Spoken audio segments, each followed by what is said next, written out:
డిఎస్సిని 16,000 పైకి ఉద్యోగాలను ఇస్తే మా ప్రభుత్వం గౌరవ ముఖ్యమంత్రి నారా చంద్రబాబు నాయుడు గారు ఎప్పుడూ కూడా ఏ ఒక్క మెరిట్ ఉన్నటువంటి అభ్యర్థికి అన్యాయం జరగకూడదు అనేటువంటి సిద్ధాంతం. యువతకి ఎంత అవకాశం ఉంటే అంతమందికి ఉపాధి ఉద్యోగాలు కల్పించే లక్ష్యం. ఎప్పుడు డిఎస్సి జరిగినా అది తెలుగుదేశం ప్రభుత్వంలో జరిగింది. మన ఎన్నికల ముందు తెలుగుదేశం, జనసేన, బీజేపీల ప్రభుత్వం మేనిఫెస్టోలో 20 లక్షల ఉద్యోగాల కల్పనకి మేము చర్యలు తీసుకుంటామని చెప్పాం, కల్పిస్తామని చెప్పాం. దానిలో భాగంగానే మొదటగా డిఎస్సిలో 16,000 పైచిలకు ఉద్యోగాల్ని చాలా ట్రాన్స్పరెంట్గా నిర్వహించాం. 350 కేసులు పెడితే వాటన్నిటిని కూడా మేము చట్టబద్ధంగా వాటిని అధిగమించుకొని ఎలాంటి ఇబ్బంది లేకుండా డిఎస్సి ప్రక్రియ మొదలుపెట్టాం. పిల్లులు వేస్తే పిల్లు కూడా కోర్టు కొట్టేసింది. కేంద్రం మళ్ళా వాయిదా తీర్మానాన్ని చెప్పారు. ఇవన్నీ కూడా అధిగమించేశారు. ఈరోజు నిరుద్యోగంలో ఉన్నటువంటి వాళ్ళకి ఉద్యోగం, ప్రభుత్వ ఉద్యోగాలు కల్పిస్తే ఉద్యోగాలు చేస్తుంటే లేనిపోని యాగీ చేస్తా ఏదో జరిగిపోయిందని చెప్పేసి రోజుకొక చోట ధర్నాలు అంటారు, న్యూసెన్స్ చేస్తారు, రిప్రజెంటేషన్ అన్నారు. ఇంత నిజాయితీగా జరిగితే మీరు చేసిన పరిస్థితులు ఏంటి? నిన్న సిట్ రిపోర్టు బయటకు వచ్చింది. దాన్ని చూస్తే మీ అక్రమాలు, మీ పాపాలు కోకోలలు. 2018లో ఆనాడు మా ప్రభుత్వంలో మేము నోటిఫికేషన్ ఇస్తే తర్వాత ఎగ్జామ్ జరిగితే మీరు వచ్చిన తర్వాత ఆ మెయిన్స్ క్వాలిఫికేషన్కి ఎగ్జామ్ పెట్టి ఎంత దారుణాలు చేశారో. ఆ రోజు కోర్టులో కేసులు వచ్చినాయి. కోర్టు కేసులు వచ్చిన తర్వాత చాలామంది చెప్పారు ఇక్కడ చాలా అక్రమాలు జరిగినాయండి, వాడి పేపర్లో దిద్దుబాట్లు చేశారని చెప్పారు. సిట్ని వేస్తే సిట్ ఇచ్చిన నివేదికలో వాస్తవాలు యావత్ ప్రపంచం విస్తుపోయే విధంగా, భవిష్యత్తు మీద ఎన్నో ఆశలతో పోతున్నటువంటి యువత ఒక్కసారిగా నిరుత్సాహం అయిపోయారు. అంటే మీ చరిత్ర ఒకసారి తీసుకుంటే ఆ రోజు 10th క్లాస్ పేపర్ కొట్టేసి పేపర్ లీకేజ్ చేసిన ఉన్నటువంటి వ్యక్తి ముఖ్యమంత్రిగా చేశాడు. ఆ తర్వాత తండ్రి ముఖ్యమంత్రిగా ఉన్నప్పుడు చాలా సూట్ కేసు కంపెనీలు పెట్టుకొని వచ్చి అవినీతి అక్రమార్జన కేసులో జైలు పోయి ఇచ్చాడు. అలాంటి వ్యక్తి ముఖ్యమంత్రిగా ఉన్నప్పుడైనా మనసు మారుతుందని కూడా మారలా. ఈరోజు భవిష్యత్తులో ఉన్న యువత విషయంలో నువ్వు చేసినట్టు ఒకసారి చూసుకుంటే ఎలాంటి అర్హత లేనటువంటి వ్యక్తులు ఓ ప్రైవేట్ రిసార్ట్లో సీసీ కెమెరాలు లేకుండా, యూనివర్సిటీ నిపుణులు లేకుండా ప్రైవేట్ వ్యక్తుల చేత వాల్యుయేషన్ చేయించావు. ఇది ఎంతవరకు సమ్మతం ఒక్కసారి మీరు చెప్పాల్సిన అవసరం ఉంది. ఏ తప్పు చేయని డిఎస్సిలో ఏదో జరిగిపోయింది, హారిజాంటల్ వర్టికల్లో రిజర్వేషన్ గురించి తేడాలు తెలియని వ్యక్తులు ఒక అసత్యాన్ని పదే చెప్పి రిజిస్టర్ చేయాలని చూస్తున్నారు. ఆ రోజు ఎన్నికల ముందు కూడా నిస్సిగ్గుగా మీరు చేసినటువంటి పరిస్థితి ఒకసారి చూసుకుంటే 35 మంది కమ్మ డిఎస్పీలను పెట్టారని చెప్పి ఒక అపోహను పదే చెప్పారు.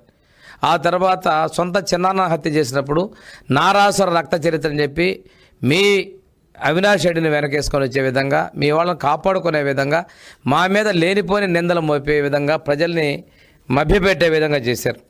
ఈరోజు కూడా మీరు తిరుపతి ఉప ఎన్నికలో ఓటర్ లిస్టులో ట్యాంపర్ చేసినట్టుగా ఇక్కడ కూడా కష్టపడి అర్హత సాధిన నిరుద్యోగుల ప్రశ్నాపత్రాలు తారుమారు చేయడం సిగ్గుచేటు.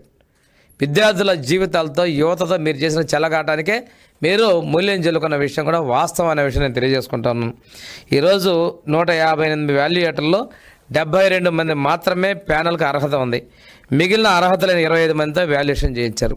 ఇది ఎంతవరకు సబబు అని నేను మిమ్మల్ని అడుగుతా ఉన్నా. ఇంతేకాకుండా అధికార వ్యవస్థల ద్వారా కాకుండా ప్రైవేట్ జీమెయిల్ ఖాతాలు, వ్యక్తిగత గూగుల్ ఐడీల డ్రైవ్ల ద్వారా మీరు వాల్యుయేషన్ చేశారంటే ఏపీపీఎస్సీ వ్యవస్థని ఎంత భ్రష్టు పట్టించారో మీకు అర్థం చేసుకోవాల్సిన అవసరం ఉంది.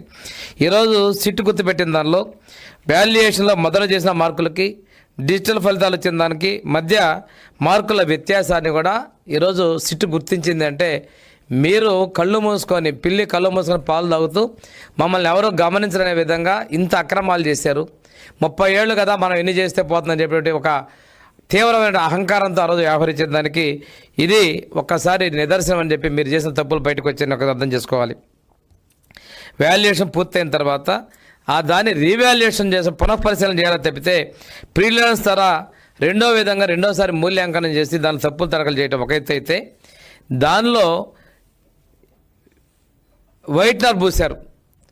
వాల్యుయేషన్ పేపర్ల మీద మీరు వైటర్ పోసి ఎంతమందికి మీకు అనుకూలంగా చేశారో ఒకసారి ఆలోచన చేసుకోండి. మీరు ఎగ్జామ్లో సంతకం లేకుండా దిద్దుబాట్లు 29 చేస్తుంటే సంతకాలను సరిపోలినటువంటి 159 కేసులు ఉన్నాయి. చీఫ్ ఎగ్జామినర్లో సంతకాలకు సరిపోలినటువంటి దిద్దుబాటు 123 ఉన్నాయి.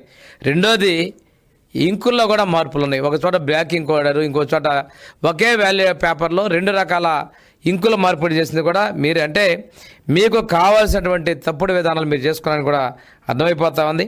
ఎంపికైన 165 మంది అభ్యర్థుల్లో 160 మంది అంటే 96.97% మంది యొక్క ఓఎంఆర్ షీట్లో దిద్దుబాట్లు జరిగాయంటే మీరు ఎంత తప్పుడు పనులు చేశారో, ఎంత ఆశిత పక్షపాతం చేశారో, దీని వెనక ఎంత పెద్ద ముడుపులు చెల్లాయో కూడా తెలుసుకోవాల్సిన అవసరం ఉంది. ప్రజలు కూడా, యువత కూడా ఇలాంటి తప్పుడు చర్యల్ని గమనించుకోవాల్సిన అవసరం కూడా ఉందని నేను తెలియజేసుకుంటూ, ఏపీపీఎస్సీ అధీనంలో ఉండాల్సినటువంటి ఆన్సర్ షీట్స్ ఒక ప్రైవేట్ రిసార్ట్స్కి ఎలా వెళ్ళాయి, 84 రోజులు అక్కడ ఎందుకు ఉన్నాయనేది కూడా ప్రజలందరూ కూడా గమనించుకో. ఈ సీట్ రిపోర్ట్ ద్వారా ఆశ్చర్యపోతున్న విషయాన్ని మేము ఒకసారి గుర్తు చేస్తా ఉన్నాం. మీరు 169 ఓఎంఆర్ మూల్యాంకన షిప్పుల్లో వైట్నర్ లేదా వైట్ కరెక్షన్ ఫ్లూయిడ్ ఉపయోగించినట్టు ఫోరెన్సిక్ పరీక్షలు తెలిసిందంటే మీరు ఎంత దిగజారిపోయారో. ఆ రోజు ఓబులాపురం మైనింగ్లో ఉన్నటువంటి దానిలో ఎక్కడ బోర్డర్స్ దాటి అక్రమ మైనింగ్ చేశారో, ఆ రోజు ఒక విధంగా చేస్తే ఈరోజు యువత యొక్క భవిష్యత్తులో ఇంకో విధంగా చేసిన విషయాన్ని మీరు ఒకసారి గుర్తుకోవాలి. ఎంపికైన 165 మంది అభ్యర్థులు, ఎంపిక కాని 168 అభ్యర్థులు, 400 మంది రిట్ పిటిషన్లు, మొత్తం 736 మంది యొక్క అభ్యర్థుల యొక్క సిఎఫ్ఎస్ఎల్ రిపోర్టు సేకరిస్తే దానిలో 736 మంది అంటే 97.55% మందికి ఓఎంఆర్ షీట్లో దిద్దుబాట్లు చేశారంటే మీరు ఏపీపీఎస్సీలో చేసిన అక్రమాల పరాకాష్ట ఎంత దారుణంగా ఉందో ఒక్కసారి గుర్తు చేసుకోవాలి. అంటే సిట్ రిపోర్ట్ వస్తుందని మీకు ముందే గమనించుకొని డిఎస్సీలో అక్రమాలని చెప్పి ఒక డ్రామా మొదలు పెట్టారా? మీ తప్పులు కప్పిపుచ్చుకోవాలని చూస్తున్నారా? ట్రాన్స్పరెంట్గా జరిగిన డిఎస్సీలో మీరు ఏదో జరిగిందని చేస్తున్నారు. దీనికి మీరు ఏం చేయాలో ఒక్కసారి చేయండి. మీ పాప ప్రక్షాళన ఏం చేస్తారో చూడండి. మీరు ఒకసారి అక్రమాస్తుల కేసులో జైలుకి వెళ్ళి వచ్చారు. ఇక్కడ మీరు A1 ముద్దాయి జగన్మోహన్ రెడ్డి అన్నాడు ముఖ్యమంత్రి అనే విషయాన్ని మీరు మర్చిపోతున్నారు. సిట్ ఇచ్చినటువంటి ద్వారా ఈ అక్రమాలకు మీరు బయటకు వచ్చినాయి. దీనికి మీరేం చెప్తారో మీ రోజు మాట్లాడుతున్న పెద్దలు అంటున్నారు, చాలామంది మాట్లాడుతున్నారు, ఇన్ఛార్జీలు అంటున్నారు, డిఎస్సీలు అంటున్నారు, మీ ప్రతిపక్ష నాయకుడు బొత్స అంటున్నారు. ఇవన్నీ కూడా ఎంత చేయని దీని మీద మీరు జగన్మోహన్ రెడ్డి మీరేం చేస్తారు? ఆ రోజు ప్రభుత్వంలో ఉన్నటువంటి మీరేం చేస్తారు? ఈ రోజున ముందస్తు ప్రకటన ఇవ్వకుండానే డిఎస్సీలో చాలా మార్పులు తీసుకొచ్చారు.